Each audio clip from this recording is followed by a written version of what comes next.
My talk today is called Long-Lived Ladies, and I'm showing you the aide memoir I made for the first time I did it as a whole talk, partly because I think the little owls are cute, and partly because it identifies the long-lived ladies: my mum, my nan, my grandma, my nana, and my auntie. Gerard Durrell wrote a very famous book called My Family and Other Animals, and I suppose, in a way, I'm emulating that book.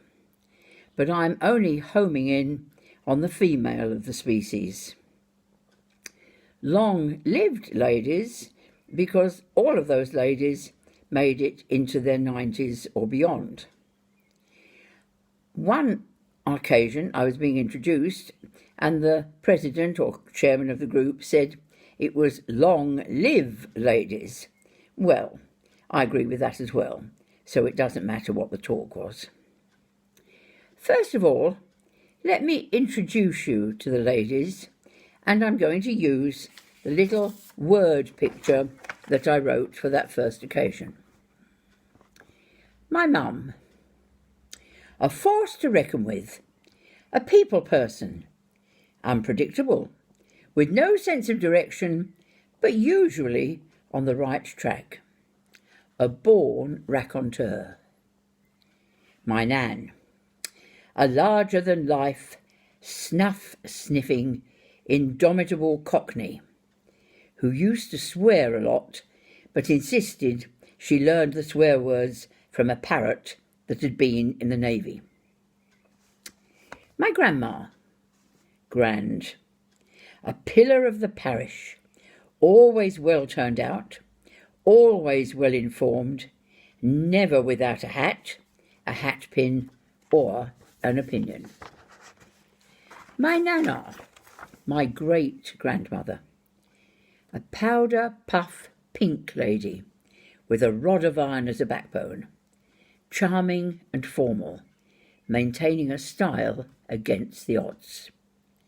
And my Auntie Kath, pretty, sunny, caring woman, with wavy, shiny hair, twin sets, pearls, silk scarves, a television, a telephone, and a telephone voice.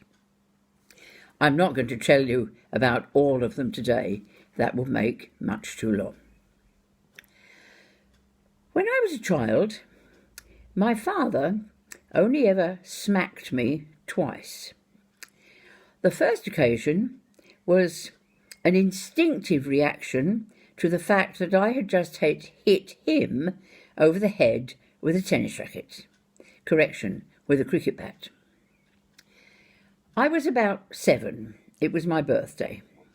We'd had a birthday tea, and one of my presents had been the said cricket bat. Behind our house there was a field, so after the meal we all trooped into the field for a game of cricket. Because it was my birthday and my bat, I was the first in. Now, I've never been able to hit anything in a preconceived direction. In fact, very rarely have I ever managed to hit anything that I was meant to hit. On this occasion, I missed the ball completely, and I was bowled out first ball, which my father, as umpire, loudly declared. There was only one bat, so he came to collect the bat from me to give it to the next person who was going to be in, and I had very definite other ideas. So instead of giving it to him, I whacked him with it, and he smacked me as a response. The second time he smacked me was when I was very rude about my mother. Ruder than at the time I appreciated. And how was that? Well, my mother was adopted. She was adopted when she was about 2. My grandparents had always wanted children, and although they had had some children conceived, they'd never managed to have a child that was healthy and lived. So they responded very promptly when they saw an advertisement in the local paper saying, "Small girl wants good home." And as I understand it, when they went to the house, there was a small girl being looked after by a very elderly woman, too old to be her mother. The elderly lady's surname was Sage, and that was about it. She either couldn't or wouldn't provide any other details. My grandparents gathered up my mum, and that was it. These days, it wouldn't be allowed to be as informal as that, but at that time it was.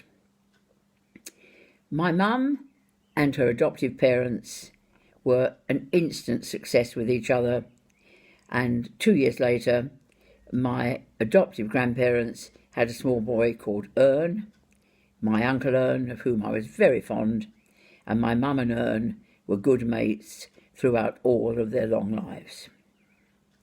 So why was I rude about my mum? Why did my dad smack me? Because like most girls, I sometimes got a bit uppity, and on one day when I was uppity to my mum, she said, "Who do you think you're speaking to?" And I replied, "Well, we don't really know, do we?" I don't think at the age that I was that I appreciated just how rude that was. So what more can I tell you about my mum? My memories of my mum are great. We very rarely fell out with each other, and when we did, we were both extremely articulate at arguing. My mum had no sense of direction, that is true. It's very difficult to have no sense of direction because usually if you have to make a decision about which way you're going to go, left or right, you've got a 50-50 chance of being right. And she was always wrong, which suggests that her sense of direction was not only not very good, it was perverse. But there were a great many things that she was good at. Another one she wasn't good at was sewing. She did once make a very pretty little dress for one of my dolls. It looked splendid until I tried to put it on the doll, and that didn't work because she had forgotten to leave any holes in the ends of the sleeves for the dolly's arms to go through. I also remember an occasion when my brother, a boy of about 12 or 13, was found one morning by me when I got up early, sitting on the chair in the kitchen, sewing, or trying to sew, his jodhpurs. The top half of him very smartly attired, because he was about to perform in a gymkhana, and the lower half just long, skinny, spindly boy, teenage legs. And all he said to me, giving me a glance of despair, was, "You'd think she could sew." Well, she couldn't. But the positive outcome of that is that my brother and I have always been able to sew very well. My mother was also wonderful at the bon mot. I'll tell you about one of them. I was a young adult, and we were as a family in the car driving on the Isle of Grain. And there is a large oil refinery on the Isle of Grain. And as we went near to the gatehouse, where there was a security guard, my mother said, "Stanley, slow down a bit as we go past the gate." Stanley, my dad, dutifully slowed down, didn't ask why. When we got near the gate, my mother rolled down the window on her side, leant out and said in her best voice, "Young man, do you know your chimney's on fire?" The young man managed to maintain a perfectly calm face and simply replied, "Yes, madam."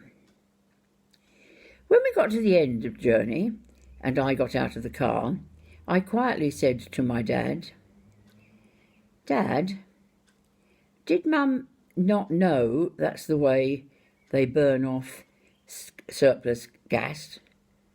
Or was she joking?" And my dad said, Well, darling, I've only been married to her for about 30 years, so I'm not sure yet. I'll tell you some more another time. Bye-bye.